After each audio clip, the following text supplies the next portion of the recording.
we can move on to the next game involving a rookie quarterback who is putting together some decent games here in Drake May.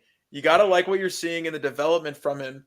It's the New England Patriots, led by Drake May, being hosting, I should say, the Los Angeles Rams, one of my favorite teams in football, with the pairing of Matt Stafford and Sean McVay, can go off in any game.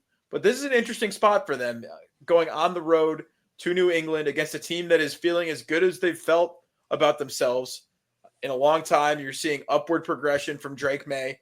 I don't think this game is as cut and dry as saying that the Rams are going to dominate. What do you think in this game, Christian? Yeah, I 100% agree. I believe Monday night they did get their offensive lineman back. Villa came back, I believe. Yeah, he was back. So I think that's always a huge help. But they did struggle yesterday. They lost. They're on a short week, short rest. And I agree, Pat. New England has the worst offensive line in the league. But Drake May, he looks really good. He's shown some flashes of brilliance. My comp, obviously, everyone looked at him as like Justin Herbert. I looked at him like at least Drew Bledsoe. I think he's going to be a great quarterback. They still could use some help at the skill positions. But there's the Rams secondary isn't that great, so Drake could still have some success this week. I think the big matchup for the Rams defense is Jared Verse against any one of the offensive linemen for New England. I think he's going to have a field day. And yeah, Drake's going to have to use his feet a lot. I would love to get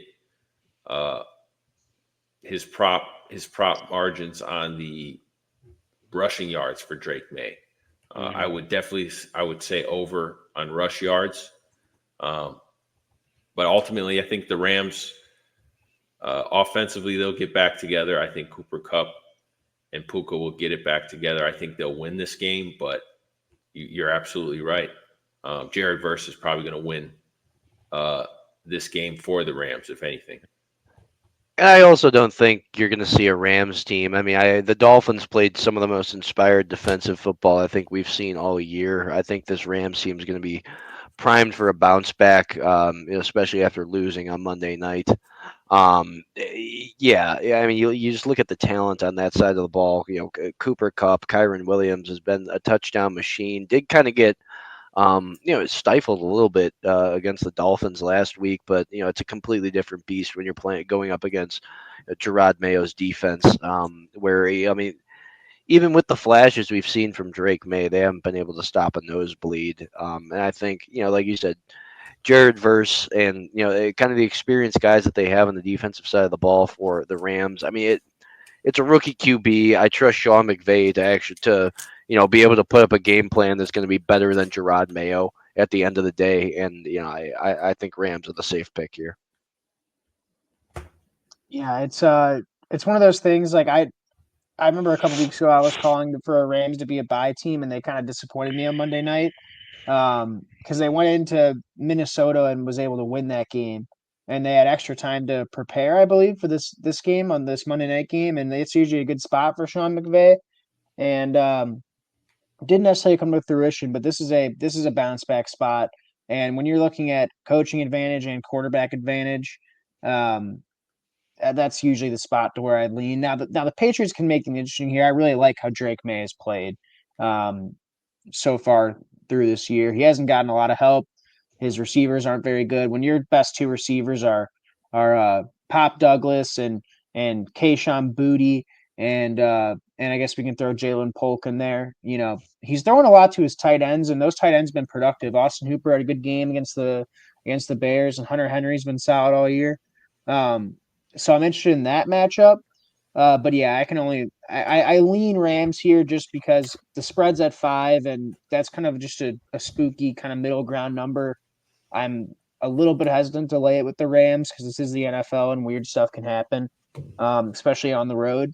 but that's definitely the only spot that I could lean towards. And yeah, from a defense perspective, Gerard Verse, you mentioned it, Christian. He's going to have a day.